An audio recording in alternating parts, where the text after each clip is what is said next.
بسم الله الرحمن الرحیم. ګرانو کتونکو، ساوث نیوز نیو پروګرام سره طفیل احمد خان دی وخت ټل بازار کې ولاړ دا تاسو وګورئ. دی وخت جاوید حسن څنګه پی ټی آی کینډیډیټ ته تحصیل ټل میئرشپ لپاره نن د سره خبره ترې کوو څومره پورې کمپین کې دي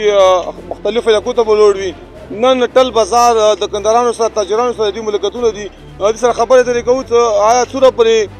مطمئن د خپل تحصیل ټل ورکرونه. بسم الله الرحمن الرحیم. ټول نوال توفیل به ډیره شکریا موږ سره ولله او د انټرویو غینه علاوه خبره ده چې څومره پرې مو کمپین خبره ده. کمپین خو ماشاءالله چې کوم کلی تاسو پی ډی آی دومره کارونه کړي دي دومره ښه ریسپانس استقبال سره هغه سره ماشاءالله ټل مو د سټارټ خسته د ښه ریسپانس د خلکو ښه عزت سره ماشاءالله پی ډی آی یو مقبوله پارټي ده اقتدار کې هم ده او الریډي ډېر سپورټران ډېر د تخپله ګوري چې د کوم ماحول ده حل کې نو انشاءالله امید ده چې پی ډی آی بخار هم سره ګټي انشاءالله. لکه څنګه تاسو خبره وکړه چې میګا پروجیکټ شوي دي او یا مخته روان دي. آیا تو خپل مایند سیټ څه ده څه کته ته چې خدای په یو موقع په دوز ډیر کا صوبایي حکومت قومي حکومت هغه خپل یو سیټ اپ تاسو تحصیل لیول باندې څه ده تحصیل ټل کې محرومې دي څنګه ته چې کزه روشو ایموزین کې دا غدي توفیل به داسې ده چې ماشاءالله مخکې کوم دور تیر شوي دي لکه درې رزالت ایم پی ګون تیر شوي دي پارټۍ والا خو لکه تحصیل ټل ډېر محرومه پاتې شوه ده. بیا چې کله نه پی ټی آی دور شروع شوه نو کافي پروجیکټ شروع دي روډونه شروع دي لکه کافي مت کې دومره پیسې راغللې دومره فنډونه دي لکه مو کمپین وکړلو مو ته پاته ده چې کومې خلکو ریسپانس ته کوم غده که نه ماشاءالله خلک ډېر خوشحال دي پی ټی آی حکومت نه او انشاءالله که مو ته لا مو کار وکړله پی ټی آی د چیرمنشپ پی ټی آی ته میلو شو نو انشاءالله دا کارونه به په ډبل شروع دي په څلور ګنا به انشاءالله شي او دا فنډونه به ټول تحصیل ټل کې استعمالیږي او تحصیل ټل به انشاءالله یو ماډل تحصیل جوړوي. یو طرف ته پارټۍ ته اعتماد بل طرف ته کور کې نه تاسو سره مقابله کې جماعت اسلامي والا امیدوار ده او دین علاوه که تاسو وګورئ ټل کې هم دوه امیدواران دي بل دلن نه ده. آیا د کومې لکې پوتې دا خلک تاسو سره څومره مرسته کوي او خپل کلي په حوالې سره به څه وایي؟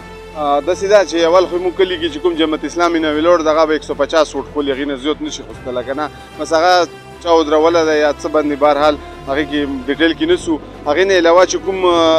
تحصیل ټل نه دوه کسان ویلوړ دي او بیا مو ته ټل پورې تقریبا علاقه کلیر ده نو انشاءالله دو آباد سامان تور وړې نریاب دا ټول پی ټی آی سره دي او ښه لکه موږ کمپین وکړلو هغو چې کوم ریسپانس ته جلوس ریلي شکل کې جوماتونو کې خلکو یې لنډ نه وکړلو. تلو کې یوه خبره کوو چونکې ته نن راوتلی تاجر پیشه خلکو سره ملاقاتونه کوي مهنګایي حوالې سره دا خلک مختلفو یو مسایل سره دوچار دي. آیا تاسو به څه داسې نوی ویژن دغو ته ورکوئ نه دغو نه تاسو وړ غواړئ خو تاجر پیشه ته به تاسو څه داسې هغه ورکوئ که تاسو چې راغللی دو ته به څه مراعات ورکوئ څه سہولیات به ورکوئ؟ توفیل بهی څومره مهنګایي خبره ده دا پوره دنیا والا ایشو ده مسله ده دا یو پاکستان نه ده. انګلینډ ته چې لوړ شي پټرول پمپونو ته لینونه ویلوړي ده اوس زلونو ویزټ باندې چې موږ د خپله لاین کې ویلوړ وو دا مو سره جاوید حسن څنګه امیدوار ده د پی ټی آی طرف نه تحصیل میئرشپ لپاره که دوی کومې خبرې وکړي چې موږ کوم ترقیاتي کارونه کوو یا عمران خان کوم ویژن ده یا هغه په تحت باندې زه تحصیل کوم خپل علاقې ته به عوام ته به سوچ کوم فکر وکړم هغو دپاره به نوي پروجیکټس راوړم.